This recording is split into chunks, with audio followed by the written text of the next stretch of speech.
here and welcome back to another video. So today we're back here for another speed build, and today we're going to go ahead and create this family starter home. So if you'd like to go ahead and download this for yourself, it is up on the gallery now. My origin ID is RealThomasTV1, and I will also go ahead and put a link in the description to the online gallery if you want to go ahead and download the build that way. So this home is built on a 30 by 20 lot in Willow Creek. I believe this is on the Daisy Hover lot. If it's not, then it's in the top left hand corner of your screen, but I just can't read it because it's too small on my playback screen. But that's where I built it. But of course, you know, you don't have to place it there, just any 30 by 20 lot. And it has 2 bedrooms and 1 bathroom, and it came in at 27,959 simoleons. So I think that's, you know, within the range. I didn't want to kind of, you know, go really too crazy. I tried to restrict myself where I could, you know, with unnecessary things. And I did do all the landscaping today with the debug items, which I'll talk a little bit about in a minute. And it has, in terms of packs, it uses Seasons, Cats and Dogs, City Living and Get Together. And then for game packs, it uses Parenthood. And then for stuff packs, it just uses Laundry Day. And actually for Get Together, if you don't have that, that's totally fine, because I didn't actually use any actual items. I think it's just because when you know on the gallery, if you build something, you click on the pack icons and it actually tells you the specific items from the pack used in the build. Well, when I go into that, the menu is blank, so that must mean I've used a debug item. So probably one of the plants or something that I used from the Show Live Edit Objects is actually from Get Together. So if you don't have that pack, then, you know, nothing too noticeable is going to change. And I'm actually really happy how this build turned out. As you know, I don't do a lot of smaller builds, as you know, what I enjoy doing the most is mansion builds, as you know, and it's what everybody, you know, seems to watch the most on my channel as well. So I just, you know, tend to stick for bigger builds. So I don't really get the chance to do, you know, starter homes and smaller homes in general that often. And I also find it difficult, you know, sometimes, because with mansions, I don't restrict myself at all in terms of price. So it's always a bit of a challenge when I'm doing starter homes, but you know, that's always a good thing, you know, once in a while. And also as well, sometimes I make them too big, because I'm always used to doing mansions, so it's also difficult sometimes there. But I thought, you know, it'd be a nice change today, because, you know, not everybody likes huge big homes, so, you know, just something for everyone really. And also, since we've got the debug update with all those extra items added in, and all like the free landscaping, which is really, really great for starter homes, because, you know, for any home it makes it look really nice, but they are very expensive in games, so having that, it makes things so much easier when it comes to budget builds and starter homes. So I have done a couple more starter homes recently since we've got that update, and here's another one of them. So I did an 8 sim starter home, and here we have this one here, which is a family starter, so it could be for 3 sims. And I did do like a girls room here, but you know, of course, feel free to change it up if you need to.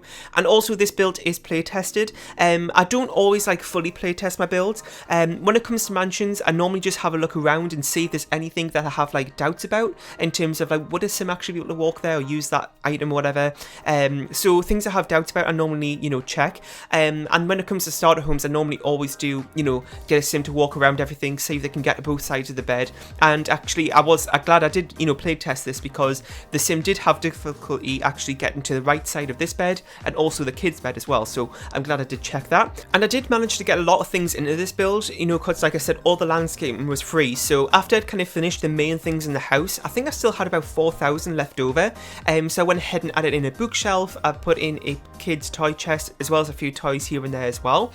There's also a desk, as well as a computer too, and also a TV. So there's lots of different things here for your sims to kind of, you know, use whilst they're at home.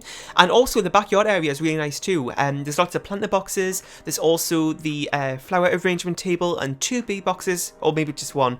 Yeah, I think it is just one actually, from Seasons. So that's, you know, something for your sims to do. There's a climbing frame. There's also a swing set, outdoor dining table, and a barbecue. So there's lots of stuff to do in this home, which is really great. And that's all thanks really to the debug menu, because it made me, you know, save a lot of money. Now, I know for gameplay, you know, well, the debug items look great, you know, to look at and stuff, but they're not that great for gameplay, because the sims like don't actually register them as an object, like you can just walk through them, I believe. So I suppose, you know, it's not that great if you're going to be playing in this home, but because personally I have actually been, you know, playing with the current household, as I've mentioned a few times, and I did actually download a starter home from the gallery, which did use a lot of debug plants and stuff like that. So it didn't end up actually being too much of a big deal, but I just went ahead and removed them anyway, since it did, you know, have a few glitches here and there. But I think, you know, for the most part, it isn't too much of a pain.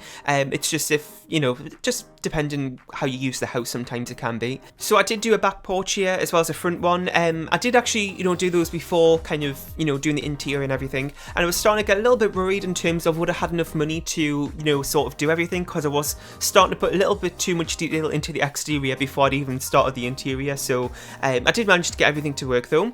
And then as you can see here, I'm making a fence out of these debug hedges. And I'm including all this footage here today. There's no jump cut to anything into today's speed build, because this build literally took me like, I think it was less than half an hour, maybe it was 27 minutes. I'm actually just going to check my recording folder here and see how much it did take, because I'm pretty sure it was under half an hour. So it did take me 33 minutes, yeah, so that's how long it took in total.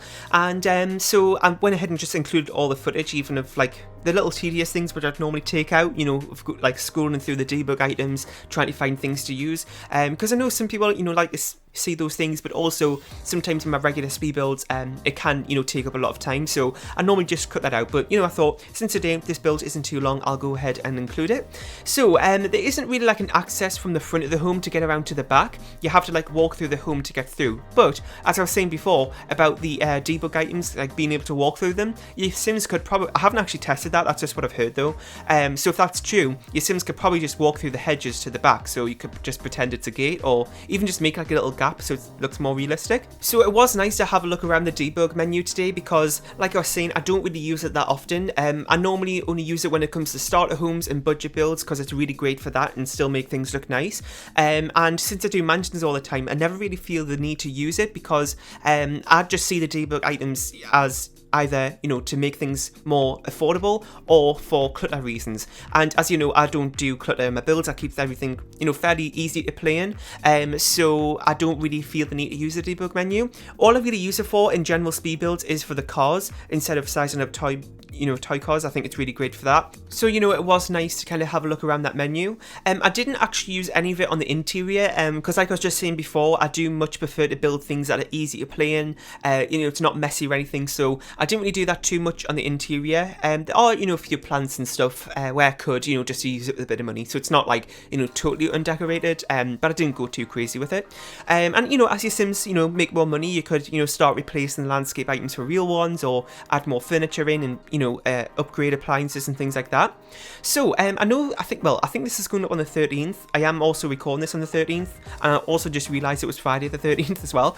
I always hate Friday the 13th. I don't like, nothing, you know, really bad actually happens to me personally, but it's just, you know, the thought of it. Anyway, so yes, I think this is going up today on the 13th. I'm also recording the voiceover today. I try not to do that, you know, in terms of like actually, you know, I recorded, edited, and now I'm doing the voiceover all on the same day, and I've still got it uploaded, and it's 1 PM now. And this is going to be like 6:30, so it's a little bit of a push, but you know, I always manage to do it. It's just sometimes a little bit pressurizing, so I do try to get things done in advance where I can. But I've had a lot of things going on this week, so I haven't really had the chance to record as I usually do. And I don't have any more Realm of Magic videos coming up unless I think of a really good idea that I want to do. But as I mentioned, for my opinions of the pack, I just don't really have that much to record for it. So I've got 2 videos up already, and also the giveaway, which is now closed. And I do have, you know, of course, a mansion coming up on Sunday, which I hope I can get up on Sunday, because I am still working on it, and I'm getting a little bit stressed because I don't think I'll manage to get it done, but I've always managed to do that in the past, so I think it'll be okay. And it's actually a really requested build that I had on my